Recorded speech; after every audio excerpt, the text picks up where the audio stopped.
사랑합니다. 네, 우리 옆에 분들과 인사할까요? 사랑합니다. 축복합니다. 인사하겠습니다.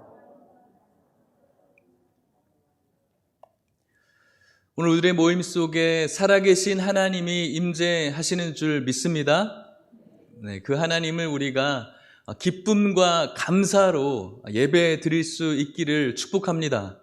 제가 이전에도 얘기했듯이 제사 지내듯 예배 드리는 것이 아니라 우리들의 마음속에 꼭 연인을 만나는 것처럼 기쁨과 설레임으로 하나님의 말씀을 받을 수 있는, 그리고 그런 마음으로 하나님께 찬송을 올려드릴 수 있는 우리 모두가 되시기를 간절히 부탁드리겠습니다. 오늘 우리들에게 주신 하나님 말씀을 통해서 주님께서 하시고자 하시는 말씀, 귀 있는 자들 되어서 여러분들의 마음에 새겨지기를 원합니다. 출애굽기의 말씀을 여러분들에게 꺼내 들었습니다. 출애굽, 엑소더스. 이스라엘 백성들이 애굽에서 탈출을 하게 되었습니다. 그들이 처음에 애굽에 들어갔을 때 처음 상황은 그렇게 힘든 상황은 아니었었죠.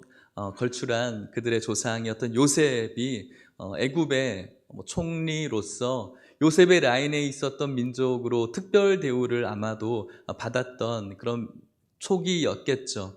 하지만 시간이 400년이나 훌쩍 지나서 이제 요셉을 알지 못하는, 굳이 알 필요를 느끼지 못하는 이제 파라오가 이제 들어서게 됐을 때, 그때부터 이제 이스라엘의 어려움이 시작된 것 아니겠습니까? 이 이스라엘의 공동체가 굉장히 이제 커지게 되었습니다. 무려 200만 명이나 되는 이 민족이 자신의 땅에 살고 있다라는 것은 그들에게 있어서 위기가 아닐 수가 없죠. 우리나라에도 최근에 중국인이라든지 아니면 조선족 분들이라든지 혹은 난민들을 받아들이느냐 마느냐 이런 문제들이 많이 대두되어지고 있는데, 우리나라에 어떤 민족이 들어왔는데 굉장히 새가 커진다라는 것은 그 나라를 집권하고 있는 사람들뿐만 아니라 그 나라에 있는 사람들에게까지 굉장한 위기가 되는 것은 당연한 것이죠. 그래서 그들을 견제하기 위해서, 아예 일어서지 못하게 하기 위해서 거의 종살이, 노예 부리듯이 그들에게 계속해서 일거리를 주기 시작한 것입니다. 그래서 국고성을 싹 쌓을 때 그들에게 벽돌을 만들게 하고 지게 하고 하는 그런 일을 시킨 것이죠. 여러분들이 이렇게 일용 하루에 나가서 건축하는 그런 일을 해보신 분들도 있는지 모르겠지만 굉장히 그런 일은 힘든 일이에요. 그죠? 생각만 해도 힘든 일이에요. 저도 군대를 갓 제대하고 이제 복학하기 전에 뭔가 좀 용돈 벌이로 그런데 한번 나가 봤어요. 그래서 새벽에 인력시장에 나가서 기다리고 또 그 아저씨들과 함께 봉고차에 올라타서 건설 현장에 갔어요. 가서 하루 종일 벽돌을 날랐는데 돈을 그날 한 7만 원 정도 이렇게 주더라고요. 그래서 와, 너무 좋다 해서 그 다음 날 또 이제 열심히 해서 이만큼 벌어야지 했는데 그 다음 날 어떻게 됐을까요? 못 일어났어요. 너무 힘들어가지고 못 일어나겠더라고요. 너무너무 힘든 거죠. 그런 일들이 계속 그런 삶을 산다는 것은 너무나 고통스러운 것이죠. 그래서 이렇게 힘든 상황 속에서 여러분들이 잘 아시는 걸출한 지도자인 모세를 통해서 하나님이 애굽을 탈출시켜 주셨죠. 애굽을 탈출해서 그들이 가야 될 곳은 딱 분명한 곳이었습니다. 바로 가나안 땅, 젖과 꿀이 흐르는 가나안 복지를 향해서 그들이 걸어가야 됐었죠. 하지만 그들이 만나는 장소는 녹록지 않았습니다. 물이 넘실되어지는 홍해가 가로막혀져 있었고, 또 그 뒤로는 또 600병거와 또 수많은 바로의 군대들이 쫓아오고 있었습니다. 하나님의 은혜였죠. 그 홍해를 육지처럼 건너게 되었습니다. 자, 이제 고생 끝 행복 시작이었으면 좋겠지만, 그들이 목이 말랐을 때 눈앞에 놓여져 있는 물을 먹게 되었지만 그 물이 너무나 써서 못 마시게 되었죠. 그래서 하나님께서는 그 물을 달게 만들어 주셨습니다. 마라의 그 샘이었죠. 그렇게 물의 문제가 해결되어지고 난 다음에 또 길을 걷다가 너무 배가 고픈 것이죠. 그래서 떡도 먹고 싶고 고기도 먹고 싶어서 옛날에 애굽에서 종살이하면서 먹었던, 그래도 고되었지만 떡 먹었던, 고기 먹었던 그때가 너무 그리워서 모세를 원망하고 하나님을 원망했습니다. 그런 그들에게 하나님께서는 무엇을 주셨습니까? 만나를 하나님께서 내려주셨고 또 메추라기를 주셨습니다. 하나님의 은혜였습니다. 그 원망 속에서도 하나님께서는 그들에게 먹을 것을 주신 것이죠. 그리고 난 다음에 오늘 본문이 또 시작되어지는 것입니다. 하나님의 은혜를 받았습니다. 그리고 오늘 본문의 시작은 이렇게 이야기를 합니다. 출애굽기 17장 1절 말씀인데요. 같이 한번 읽어볼게요. 시작. 이스라엘 자손의 온 회중이 여호와의 명령대로 신광야에서 떠나 그 노정대로 행하여 르비딤의 장막을 쳤으나 백성이 마실 물이 없는지라. 아멘. 그래도 이스라엘 백성들 참 괜찮은 사람들이에요. 이스라엘 자손의 온 회중이 여호와의 무엇대로? 명령대로 그 광야를 떠났다. 어쨌든 하나님의 그 명령에 또 순종해서 그들이 떠나가게 되는 것이죠. 그리고 그 노정대로 행해서 이제 하나님께서는 또 르비딤에 장막을 치기를 원했습니다. 그들은 하나님 앞에 그래도 원망은 했지만 하나님께서 또 은혜를 주셔서 또 순종하는 그런 모습, 명령대로 가고 있습니다. 하나님의 명령대로 행한 그 삶은 뭔가 행복한 삶이었으면 참 좋겠는데, 르비딤에 장막을 쳤는데 백성에게 무엇이 없다고요? 또 마실 물이 없는 거예요.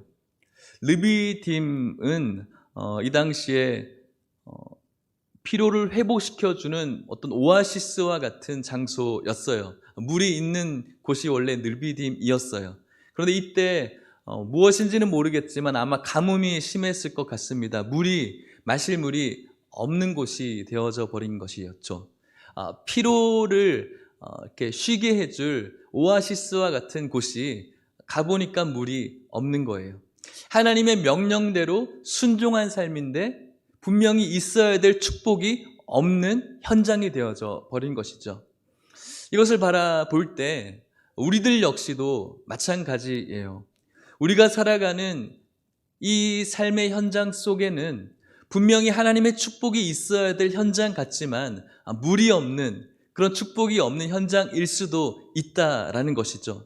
중요한 건 그 현장 속에 물이 있느냐 없느냐가 중요한 것이 아니라 그 물이 있어야 될 곳에 물이 없는 현장 속에서 우리가 어떻게 하나님을 바라봐야 되는가가 우리들에게 있어서 가장 중요한 것이죠. 그런데 그 물이 없는 현장, 하나님의 말씀에 순종해서 여기까지 왔는데 물이 없는 그 현장 속에 이스라엘 백성들이 어떻게 반응했습니까? 출애굽기 17장 2절 3절 말씀인데요. 제가 읽어보도록 하겠습니다. 백성이 모세와 다투어 이르되 우리에게 물을 주어 마시게 하라. 모세가 그들에게 이르되 너희가 어찌하여 나와 다투느냐? 너희가 어찌하여 여호와를 시험하느냐? 거기서 백성이 목이 말라 물을 찾으매 그들이 모세에게 대하여 원망하여 이르되 당신이 어찌하여 우리를 애굽에서 인도해 내어서 우리와 우리 자녀와 우리 가축이 목말라 죽게 하느냐. 아멘. 이들이 지금까지 나라의 쓴물을 만났을 때도 원망하고 또 먹을 것이 없어서 원망하고 그때마다 하나님께서 은혜를 부어 주었으면 이렇게 한두 번에 뭐라고 해야 됩니까? 예습을 했으면 이런 이제 본고사 때도 좀 잘 쳐야 되는데 또 똑같은 일이 벌어지고 있는 거예요. 왜 우리를 애굽에서 나오게 해가지고 분명히 그 애굽의 삶은 지긋지긋한 고통의 현장이었는데 그 고통의 현장보다 당장 마실 물이 없는 것이 너무나 힘들어서 옛날을 그리워하는 거예요.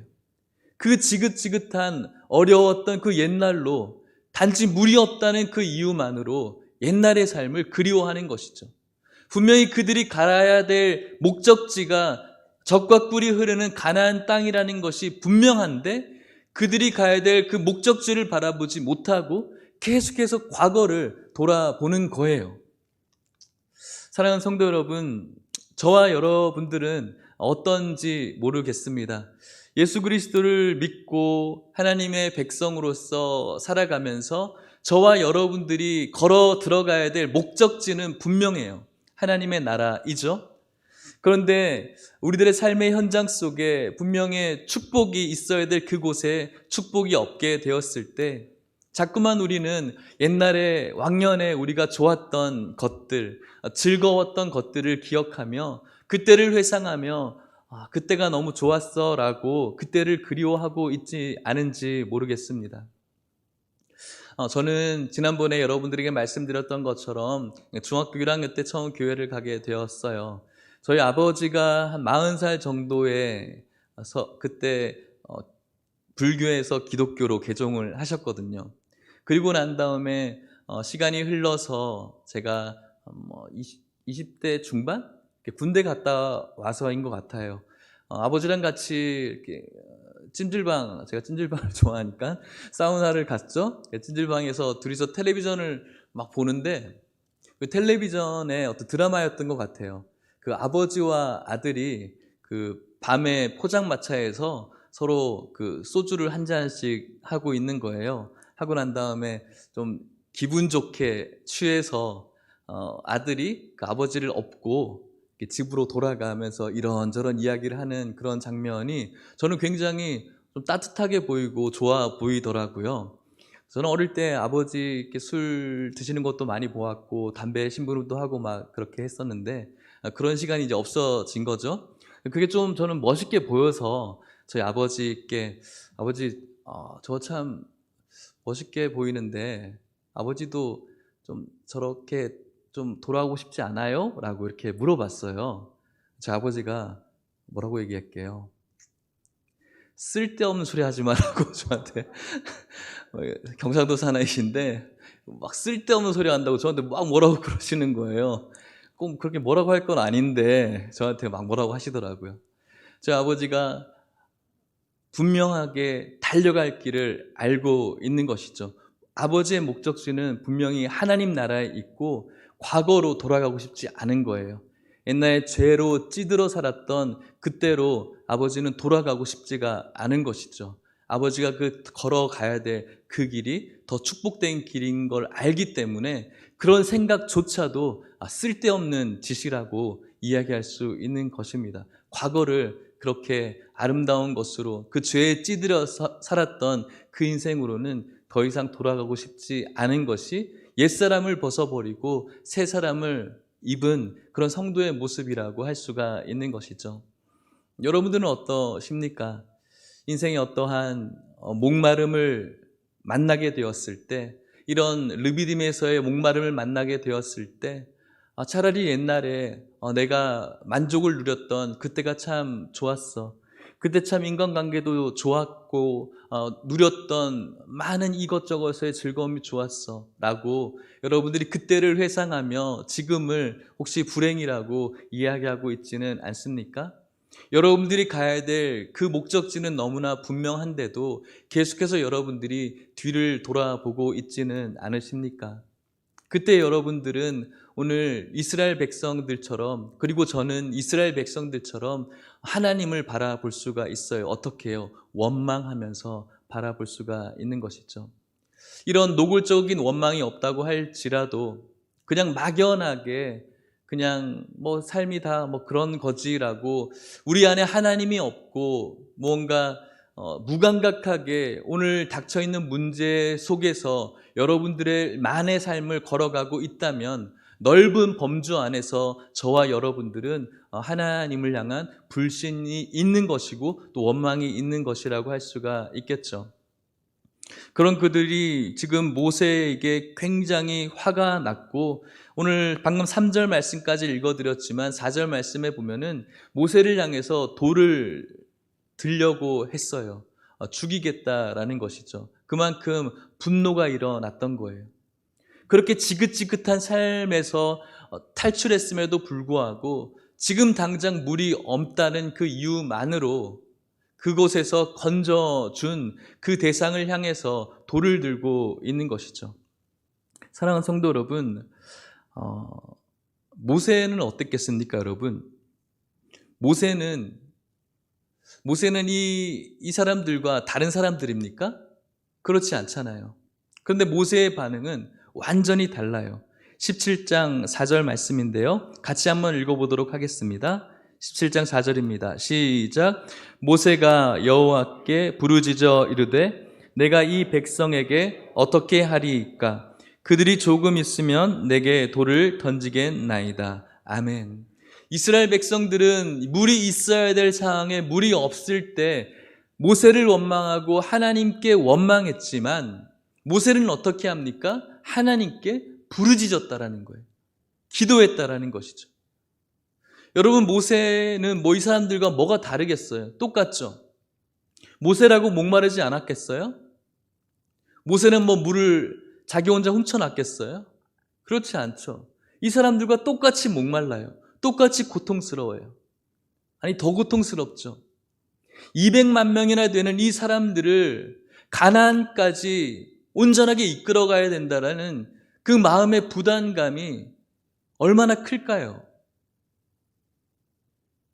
저와는 비교할 수 없겠지만 저 역시 한 300~400명 되신 우리 성도님들과 함께 신앙생활 해 나가는 것이 저에게 있어서 얼마나 많은 거룩한 부담감인지, 정말 이 한 분 한 분이 마음이 어려울 때마다 혹은 교회를 떠나갈 때마다 시험에 들 때마다 제 마음이 또 철렁하고 철렁하는 걸 느끼면서 굉장히 막 죽을 것 같은 그런 마음이 들 때가 한두 번이 아니에요. 그런데 이 모세는 200만 명이나 되는 이 백성들을 가나안 복지까지 안전하게 이끌고 가려면은 얼마나 마음에 큰 부담감과 스트레스가 있겠어요. 모세는 처음부터 하고 싶어서 일을 하는 겁니까? 그렇지 않잖아요. 오히려 원망을 하면은 모세가 하나님께 더 많이 원망해야죠. 왜요? 처음부터 이거 하기 싫다고 그랬거든요. 하나님께서 모세를 선택하고 내 백성을 이끌라라고 말씀하셨을 때 모세는 하나님 저 말할 줄 몰라요. 저 못해요 라고 이야기했어요. 그렇게 하나님 앞에 자신의 의견을 이야기했죠. 그럼에도 불구하고 모세가 하나님 앞에 순종해서 아론을 붙여줬다라고 하면서 끝까지 그들을 끌고 나왔어요. 그리고 난 다음에 계속해서 문제를 만날 때마다 이스라엘 백성들에게 원망을 듣고 있는 거예요. 솔직히 하나님 앞에 원망해야 될 대상은 모세예요. 하나님, 내가 하기 싫다고 그랬잖아요. 하나님, 나 아무것도 할 수 없다라고 그랬잖아요. 내가 지금까지 이 사람들에게 왜 욕을 먹어야 돼요? 차라리 나도 저 200만 명 중에 한 명이 됐으면 좋겠어요. 왜 나를 이렇게까지 끌고 오셔서 저 사람들에게 욕 먹어야 돼요? 저도 목말라 죽겠어요 라고 하나님 앞에 오히려 원망해야 될 사람이 모세잖아요. 그런데 이 모세는 그런 원망하지 않아요. 어떻게 합니까? 하나님 앞에 부르짖는 거예요. 뭐라고 부르짖는 거예요? 아무것도 할 수가 없으니까 도와달라고 부르짖는 거예요. 하나님, 나를 불쌍히 여겨주십시오. 하나님, 나를 긍휼하게 여겨주십시오. 나 지금 아무것도 할 수 없어요. 저 사람들이 지금 나를 원망하고 나를 죽이려고까지 해요. 그럼에도 불구하고 지금 내가 가진 능력으로 저 사람들에게 먹여줄 수 있는 단 한 방울의 물도 저에겐 없어요. 어떻게 할 수가 없어요. 어떻게 해야 되죠? 도와달라고 하나님께 부르짖을 수밖에 없는 거예요. 그냥 눈물 펑펑 흘리면서 가슴을 찢을 수밖에 없는 거예요. 방법이 없으니까요. 이것이 바로 물이 있어야 될 그 상황에 물이 없음을 만난 하나님의 백성의 반응인 줄 믿으시길 바랍니다. 우리들이 걸어가야 될 그 인생의 여정들, 우리가 목적해야 될 그 목적지는 너무나 분명하지만 우리들의 여정은 늘 좋은 곳에만 쉴만한 물감만 있는 것이 아니라 이런 광야를 만날 수밖에 없죠. 이 광야 속에서 우리가 할 수 있는 것이 무엇입니까? 아무것도 할 수 없다라는 것을 주님 앞에 고백하면서 뭐 해야 됩니까? 부르짖어야 되는 거예요. 사랑하는 성도 여러분, 오늘 여러분들의 삶 속에 혹시 물이 없는 그런 문제를, 인생의 목마름을 여러분들이 경험하고 있지는 않습니까? 분명히 여러분들에게 기도해야 될 때이고 어려움이 닥쳐서 하나님께 매달려야 될 때이지만 하나님 앞에 나아가서 부르짖지 못하고 하나님 앞에 나오지 못하는 여러분들 아니십니까? 하나님께 부르짖지 못하고 하나님 앞에 나와서 기도하지 못하는 이유가 무엇일까요? 게을러서일까요? 피곤해서일까요? 바빠서일까요? 그렇지 않습니다, 여러분. 하나님을 신뢰하지 못하기 때문에 그런 겁니다. 하나님의 살아계심을 믿는 것처럼 이야기하지만 솔직히 믿지 못하기 때문에 그 하나님께 고백하지 못하는 것이죠. 사랑하는 성도 여러분, 여러분들에게 도전합니다. 하나님께서 90여 년 전에 이 교회를 세우시고 이렇게 귀한 건물을 주셔서 우리들에게 예배 드릴 수 있는 장소를 허락하신 그 이유가 무엇입니까? 이곳에서 여러분들이 하나님 앞에 마음껏 기도하고 부르짖고 예배드리고 찬양하라고 이 건물을 주신 줄 믿으시기를 바랍니다. 그냥 일주일에 한 번 우리가 모여서 하면은 그냥 한 건물 렌트해서 그때만 빌려서 쓰면 되죠. 하나님께서 이렇게 귀하고 아름다운 건물을 주신 이유는 우리가 교회에서 함께 하나님께 부르짖고 기도하고 그분의 살아 역사하심을 우리가 경험하면서 신앙생활을 하라고 이곳을 우리들에게 예비하신 줄 믿으시기를 바랍니다. 그 하나님의 살아 계심을 우리가 믿는다면 우리가 꼭 새벽이 아니라고 할지라도 정말로 여러분들이 이곳에서 주중에 오후든지 저녁이든지 나와서 하나님 앞에 여러분들의 그 목마른 문제들을 어떻게 할 수 없는 그 문제들을 그냥 하나님을 향한 무관심과 무감각함으로 이러다 말겠지라고 그렇게 하나님을 향한 불신과 넓은 범주의 원망이 아니라 하나님 앞에 부르짖을 수 있는 그런 하나님의 백성이 오늘 이곳에 나와 있는 우리 모든 성도님들 되시기를 주의 이름으로 축복합니다. 무늬만 크리스찬, 종교생활 열심히 하는 그런 크리스찬 되지 않기를 여러분들에게 권면합니다. 여러분들의 마음속에 진정으로 구원하신 예수 그리스도의 놀라우신 은혜를 깨닫고 그 하나님이 오늘도 살아 역사하심을 기억하며 그분에게 도움을 구하고 하나님 나의 육체적인 질병들, 하나님 나의 경제적인 어려움들, 나의 관계 속에서의 이 마음의 이 어려움들, 육체적인 정신적인 고통들, 그리고 내 안에 아직까지 확신되어지지 못하는 이 구원의 이 확신들 하나님 풀어달라고 기도할 때 하나님께서 일하시는 줄 믿으시기를 바랍니다. 이렇게 모세가 부르짖게 되었을 때 어떤 일이 벌어지고 있습니까?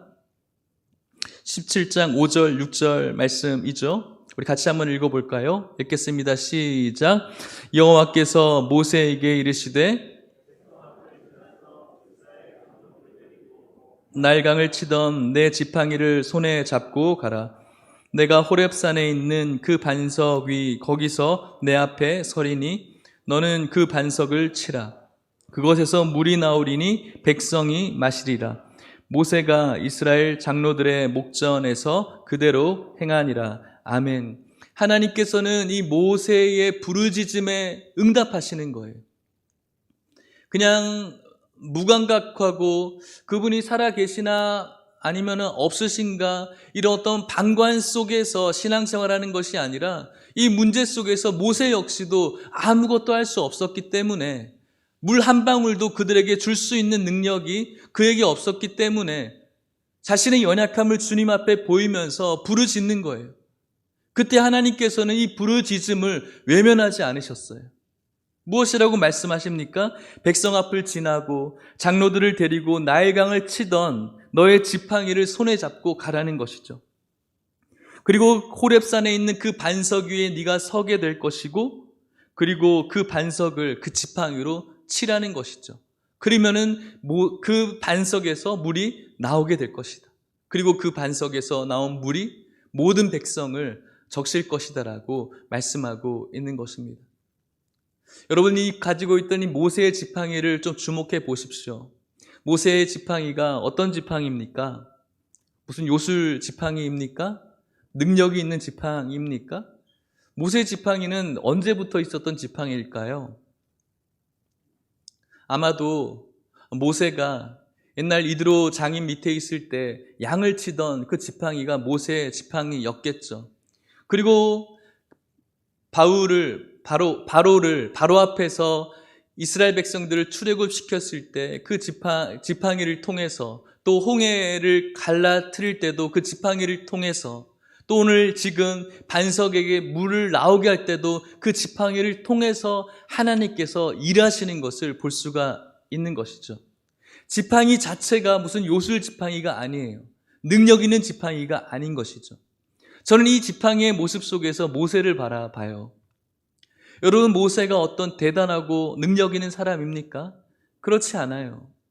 모세 역시 물론 왕자로 태어났지만 호기롭게 그의 백성을 위해서 선한 것을 해 보였지만 애굽 사람을 죽임으로 인하여서 살인자의 누명을 쓰고 그때부터 도망 다녔어요. 그리고 처절한 그 패배감 속에서, 낮은 자존감 속에서 그 양치는 사람으로 살았던 비참한 인생, 아주 보잘것없는 인생, 저와 여러분들과 아주 비슷한 인생이 모세와 같은 인생이었죠. 하지만 양이나 치던 그런 지팡이와 같은 인생이었던 모세를 하나님께서는 쓰시길 원했어요. 그리고 그 모세를 애굽의 강력한 왕이었던 바로 앞에 세웠죠. 그리고 그 모세를 통해서 애굽을 탈출시켰고 그 모세를 통해서 홍해를 갈라버리신 것입니다. 저는 이것을 바라보면서 모세와 같이 어쩌면 보잘것없는 그런 평범한 인생인 저와 여러분들에게도 이런 일을 하나님께서는 원하시고 있다라고 믿습니다. 외면이나 가지고 있는 어떤 능력의 면에서 우리 역시도 뭐 그렇게 대단한 것 없지만 그런 양이나 치던 지팡이와 같은 저와 여러분들의 인생을 통해서 하나님께서는 놀라운 일들을 펼치게 되시는 줄 믿으시기를 바랍니다. 교회에서 어떤 목사, 장로, 권사의 사람들이 보기에 뭔가 있어 보이는 그런 지책들이 아니라 정말로 여러분들의 가정과 여러분들의 일터와 학교와 살아가는 모든 삶의 장소에서 모세의 놀라운 지팡이처럼 여러분들을 하나님께서 쓰시고자 하십니다. 그저 우리는 그 하나님의 그 말씀 앞에 어떻게 해야 되는 것입니까? 순종하게 될 때 하나님의 그 놀라운 능력이 여러분들을 통해서 하나님을 영광스럽게 할 뿐만 아니라 그 영광을 바라보고 있는 모든 사람들을 이롭게 하는 피스메이커로 여러분들을 사용하게 되시는 줄 믿으시기를 바랍니다. 그렇게 모세가 반석의 지팡이를 치게 되었고 모든 백성이 물을 마시게 되었습니다. 이 축복과 은혜의 현장을 하나님께서는 무엇이라고 정의하고 있으십니까? 7절 말씀이죠. 제가 읽어보도록 하겠습니다. 같이 읽을까요? 시작. 그가 그곳 이름을 마사 또는 무리바라 불렀으니 이는 이스라엘 자손이 다투었으며 또는 그들이 여호와를 시험하여 이르기를 여호와께서 우리 중에 계신가 안 계신가 하였음이더라. 아멘. 이 놀라운 역사의 현장을 하나님께서는 마사 무리바라고 명하셨고요. 그 마사는 하나님을 시험했다라는 뜻을 갖고 있는 것이죠. 하나님을 어떻게 시험한 것입니까? 여호와께서 우리 중에 계신가 안 계신가를 시험했다라는 것이죠. 하나님의 이 역사의 놀라운 은혜의 현장을 하나님께서는 마사다, 너희들이 나를 내가 있느냐 없느냐라고 시험했다라고 이야기하는 것이죠. 사랑하는 성도 여러분, 오늘도 여러분들은 어쩌면 앞으로 여러분들은 물이 없는 여러분들의 삶의 그 팍팍한 현장에 지금 놓여 있고 앞으로 놓여 있을지 모르겠습니다. 그때 우리들은 오늘 내 삶에 하나님께서 계시는 것인가, 계시지 않는 것인가 라고 여러분들은 좁은 범주이든 넓은 범주이든 하나님을 원망하고 시험하게 되는 것입니다. 그것이 바로 여러분들의 그 곳이 마사가 되는 이유라고 할 수가 있겠죠. 더 근본적인 이유는 무엇일까요? 6절에서 무엇이라고 이야기하는지 아십니까? 하나님께서 모세에게 지팡이를 가지고 가라고 말씀하시면서 그 반석 앞에, 너의 앞에 내가 있겠다라고 말씀을 하세요. 무슨 말일까요? 하나님께서 멀리 있다가 갑자기 그때 나타난 것이 아니라 그 물이 있어야 될 그 현장에, 물이 없는 그 현장에 하나님께서 여전히 함께 하셨다라는 것이죠. 함께 하셨고 이제 반석을 쳐야 되는 그 상황 속에서는 너의 앞에 있겠다라고 말씀하는 것이죠. 이곳이 이스라엘 백성들에게 마사가 된 이유는 하나님이 계시느냐 계시지 않느냐라고 하는 그 이유가 됐던 이유는 이스라엘 백성들에게 우리들의 이 모임 속에 하나님이 있다라는 것을 의식하지 못했기 때문에 이들에게는 마사가 되었던 거예요. 사랑하는 성도 여러분, 오늘 우리가 드리고 있는 이 예배 현장이 우리들에게 마사가 되지 않기를 주의 이름으로 축복합니다. 오늘 저와 여러분들, 예수 그리스도를 구주로 고백하고 있는 저와 여러분들이 있는 이 교회에 살아계시고 역사하시는 우리 하나님이 있는 줄 믿으시기를 바랍니다. 물이 없는 현장에 여러분들이 놓여져 있습니까? 오늘 이곳에 살아계신 하나님께서 여러분들에게 내가 너의 앞에 있겠다라고 말씀하고 있습니다. 부르짖었을 때 하나님, 나는 아무것도 할 수 없습니다. 하나님, 이 물이 없는 이 갈급한 심정을 주님께서 이해해 주시고 우리를 바라봐 주셔서 우리의 이 목마름, 이 영적인 목마름을 주님께서 해결해 주십시오라고. 하나님, 나에게는 물 한 방울도 만들어낼 수 있는 능력이 아무것도 없습니다. 하나님, 나를 불쌍히 여겨 주시옵시고 이 시간 임재해 달라고, 어찌할 수 없는 나를 도와달라고 주님 앞에 부르짖기 시작할 때 이 마사의 현장을 하나님께서는 진정한 르비딤의 현장으로 바꾸어 주실 줄 믿습니다. 이곳에 역사하신 하나님을 우리가 기억하고 기념하고 믿을 수 있기를 주의 이름으로 간절히 축복합니다. 말씀을 마치려고 합니다. 사랑하는 성도 여러분, 오늘 이스라엘 백성들은 출애굽하면서 지금까지 문제마다, 문제를 만날 때마다 하나님을 원망했어요. 쓴물을 만났을 때도 원망했고, 먹을 것이 없다라고 원망하고, 또 오늘도 르비딤에서 분명히 있어야 되는데 없다라고 하나님을 원망하고 있어요. 물론 지난주 한 주 동안 여러분들이 삶을 지나면서 노골적으로 하나님을 원망하는 분들은 드물 것이라고 생각이 들어요. 하지만 넓은 범주에서 오늘 여러분들의 삶 속에 크고 작은 문제가 있음에도 불구하고 여전히 여러분들이 하나님을 찾지 않는다면 저는 그것이 여러분들이 하나님을 향한, 그리고 제가 하나님을 향한 원망이라고 생각을 합니다. 여러분, 한 주 동안 여러분들의 입술에서 어떤 말들을 가장 많이 해오셨습니까?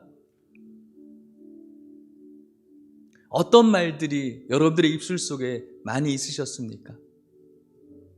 내 삶을 향한 통탄, 내 자녀들을 향한 잔소리, 내 아내와 남편을 향한 독설들, 나와 맞지 않는 사람들을 향한 마음의 수많은 저주들, 그런 것들이 오늘날 우리들의 그런 말들, 혐오의 말들, 그런 말들로 채워진 우리들의 인생은 아닌가 모르겠습니다.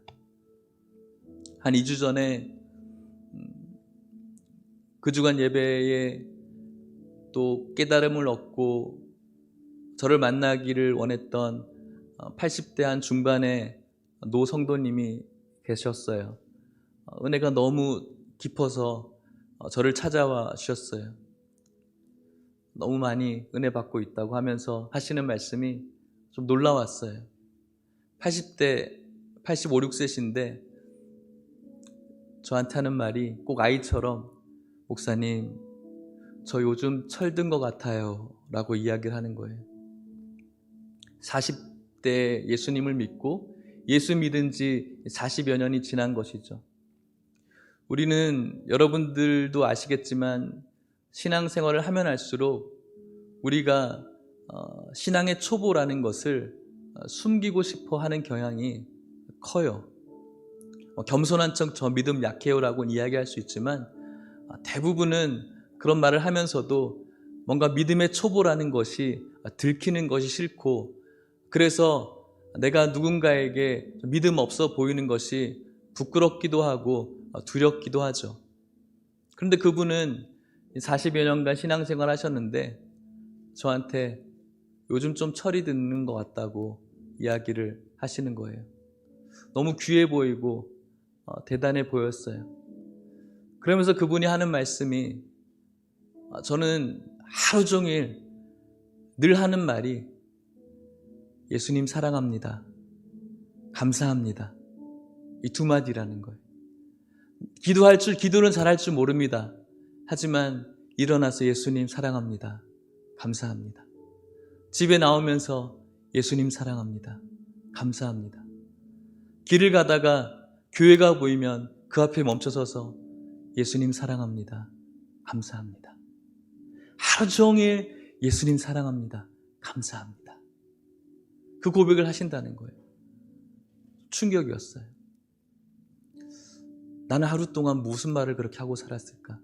물론 혼자 사무실에 있으면서 대화할 사람이 거의 없겠지만 내 마음속으로는 무엇을 이야기하고 있었을까? 사회의 이런저런 일들을 바라보면서 내 마음에 드는 안 좋은 마음들, 또 누군가를 향한 싫은 마음들, 그것들이 오늘 나의 소리들은 아닌가? 왜 내 삶은 주님 사랑합니다, 주님 감사합니다, 이런 말들이 이렇게 적었는가? 그것을 돌아보며 회개하게 되는 거예요.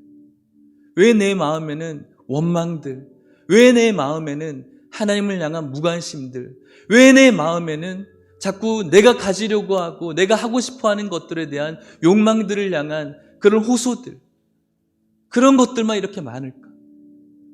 주님 사랑합니다, 주님 감사합니다, 그런 말들이 참 많다면 나에게 어떤 하나님을 향한 불신과 그런 원망이 자연스럽게 밀려나게 될 텐데 라는 그런 생각을 하게 되는 것이죠.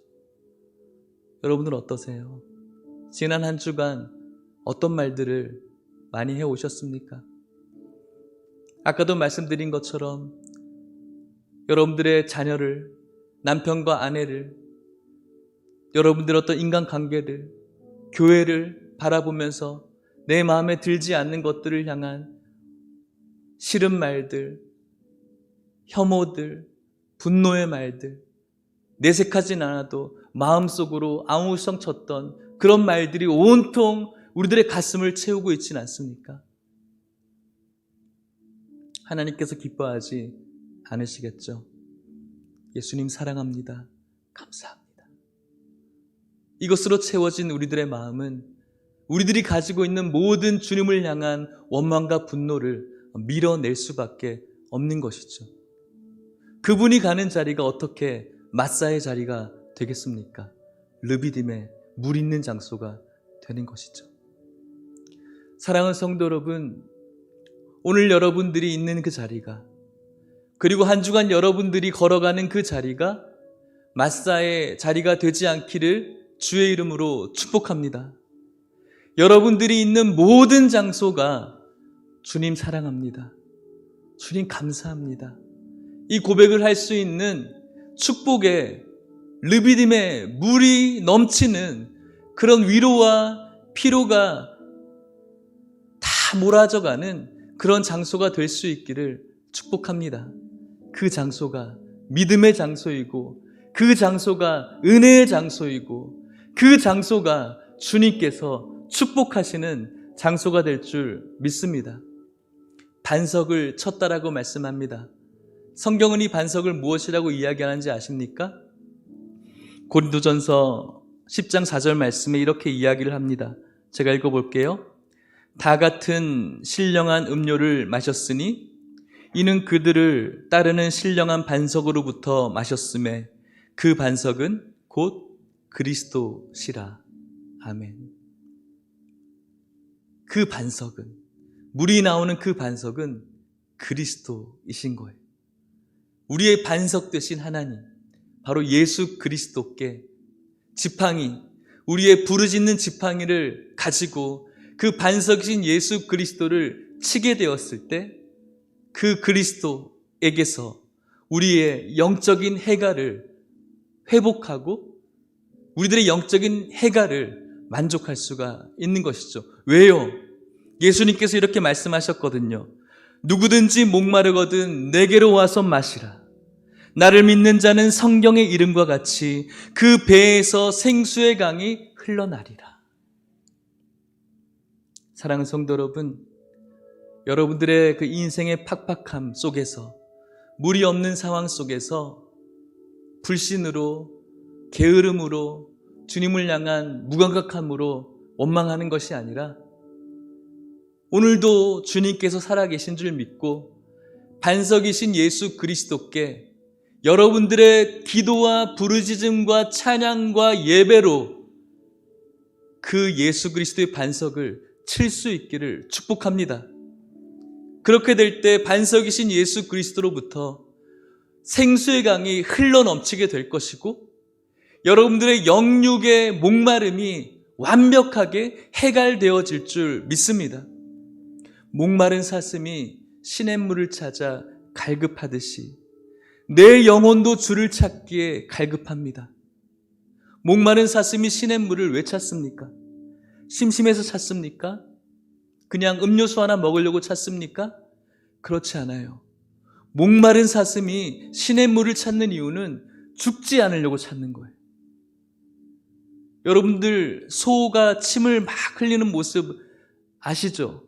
그 안에 물을 잘 못 먹어서 물을 막 마시고 싶은 침을 질질 흘리는 모습. 목마른 사슴이 왜 시냇물을 찾습니까? 소풍 갔습니까? 그렇지 않아요. 그 물 안 마시면 죽기 때문에 찾는 거예요. 우리도 그렇게 갈급해야 되는 거예요. 우리도 그 예수 그리스도라는 반석을 치는 이유는 살려고 찾는 거예요. 그냥 여러분들의 인생의 어떤 스펙의 라인 중에 기독교인 하나 새겨놓기 위해서 우리가 예수 그리스도의 반석을 치는 것이 아니라 살기 위해서, 내가 목마르기 때문에 살기 위해서 그 반석이신 예수 그리스도를 치는 거예요. 기도로, 부르짖음으로, 찬양으로, 예배로, 헌신으로 그분을 치는 거예요. 그렇게 될 때 그 반석에서 물이 나오는 것이죠. 얼마만큼요? 우리의 모든 목마름을 완전히 해결하고도 남을 만큼 물이 넘치는 거예요. 그것이 어떻게 마사라고 할 수가 있겠습니까? 르비딤인 것이죠. 사랑하는 성도 여러분, 많은 성도님들 오셨는데 정말로 부탁합니다. 한 분도 빠짐없이, 한 분도 열애함 없이 이 반석이신 예수 그리스도께 더 가까이 나아갈 수 있기를 축복합니다. 그냥 끌려 나오셨더라도 여러분들에게 은혜 있기를 축복합니다. 예수 그리스도의 이 귀하신 반석 되심을 기억하시고 하나님의 마음을 절절하게 깨달으시고 여러분들의 이 모든 목마름의 자리에서 예수 그리스도를 찾을 수 있기를 주의 이름으로 축복합니다. 마사의 자리가 르비딤의 자리로 변화되어질 수 있기를 간절히 축복합니다. 우리 같이 한번 찬양하고 기도할 텐데요. 나의 반석이신 하나님, 우리 힘차게 승리하면서 우리 박수 치시면서 찬양합시다.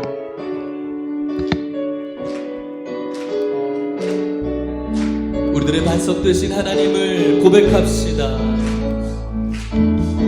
나의 반석이신 하나님, 행하신 모든 것 완전하시니 나의 생명 되신, 나의 생명 되신 하나님, 내게 행하신 일 찬양합니. 신실하신 하나님, 신실하신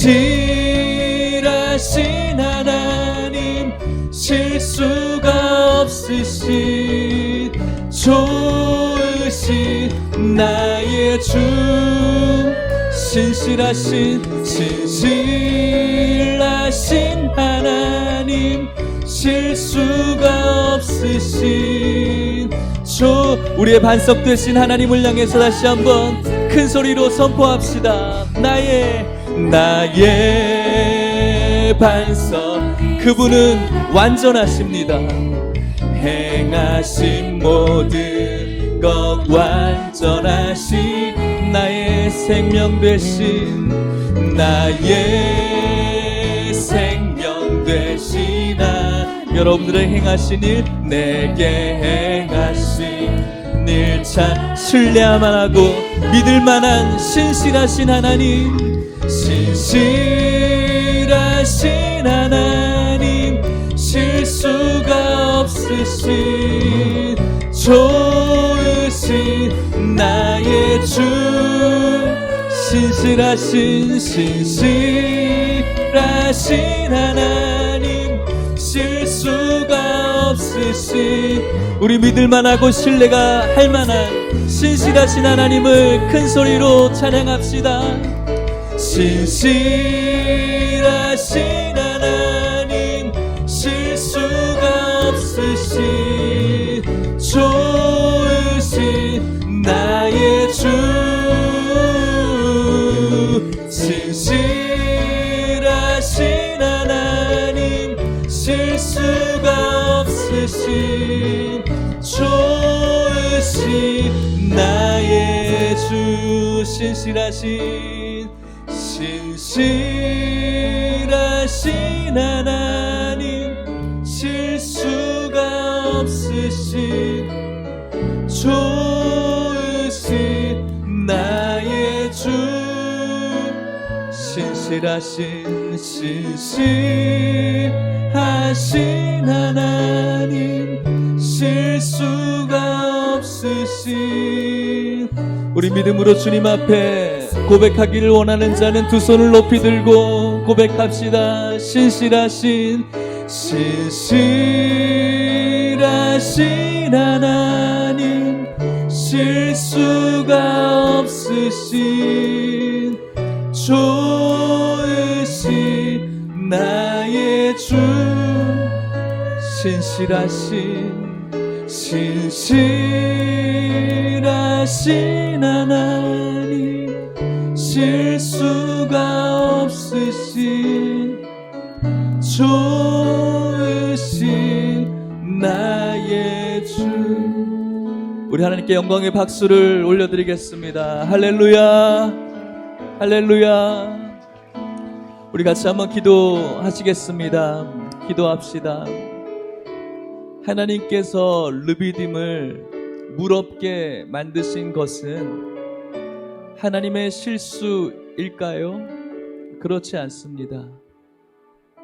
물이 없는 것, 그것이 실수가 아니라 오늘 하나님의 백성임에도 하나님께 부르짖지 못하는 우리가 하나님께 실수하고 있는 것입니다. 오늘 여러분들에게 물이 없는 상황 속으로 인도되어졌다면 여러분들 하나님이 실수한 것 아닙니다. 그곳에서 하나님께서는 반석이신 예수 그리스도께 찬양과 기도와 부르짖음과 예배와 헌신으로 그 반석을 치기를 원하십니다.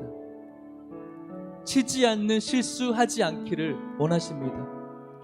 여러분들에게 늘 선한 것을 행하시는 하나님을 기억하시면서 오늘 여러분들에게 물이 없는 상황이라면, 앞으로 우리가 그런 상황을 닥친다면은, 또 오늘 여러분들의 삶 속에 넓은 범주에서 하나님을 향한 무관심으로 원망하고 있다면 하나님 이 시간 주님께 부르짖게 하여 주시옵소서.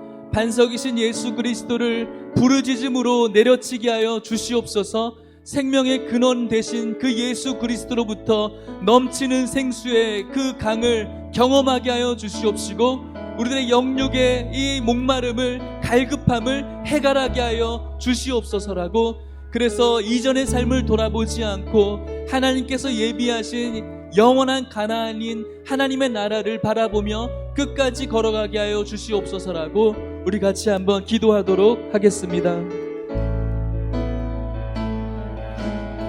하나님 아버지 감사합니다. 이 시간 주님께서 말씀하여 주셔서 감사합니다.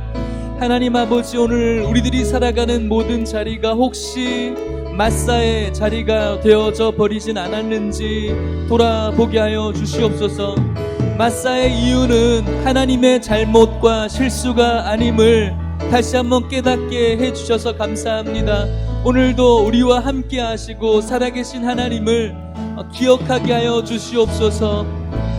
우리가 목마른 자리로 들어갔을 때 그 목마름을 해결하시는 반석이신 예수 그리스도께 부르짖게 하여 주시옵소서. 기도하게 하여 주시옵소서. 찬양하게 하여 주시옵소서. 예배하게 하여 주시옵소서. 헌신하게 하여 주시옵소서. 그리하여서 반석이신 예수 그리스도로부터 터져나오는 그 생수의 강을 경험하게 하여 주시옵소서. 아버지 목마릅니다. 아버지 목마릅니다.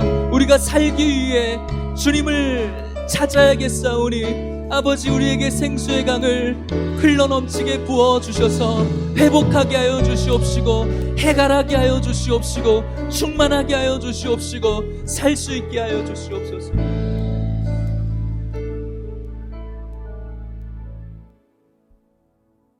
우리의 반석 되신 하나님 아버지, 은혜를 감사합니다. 하나님 아버지, 오늘날 저희들의 자리가 혹시 목마름의 자리가 아닌지, 그리하여서 하나님을 원망하고 무관심하고 있는 자로 마사의 자리로 우리의 삶을 만들어가고 있진 않은지 다시 한번 점검하게 하여 주셔서 감사합니다. 하나님 아버지, 우리의 모든 인생의 순간을 마사의 자리로 우리가 만들어가고 있습니다. 하나님 아버지, 이 시간 회개하오니 용서하여 주시옵시고, 아버지, 오늘 우리들이 살아가는 자리를 주님 사랑합니다, 주님 감사합니다의 고백으로 영적인 축복의 자리로 만들어 갈 수 있는 우리 모든 성도님들 될 수 있도록 축복하여 주시옵소서. 이들이 살아가는 모든 가정의 자리, 일터와 학교와 삶의 모든 자리를 주님 함께 계시는 축복의 자리로 변화시켜 주시옵소서. 육신의 연약함이 있습니다. 육신의 질병이 있습니다. 경제적인 궁핍함이 찾아왔습니다. 아버지, 관계의 어려움이 있습니다. 하나님 찾아가 주셔서 그들을 위로하여 주시옵시고 변화되어지게 하여 주시되, 하나님 주님 바라보는 자리로, 축복의 자리로 변화시켜 주시옵소서.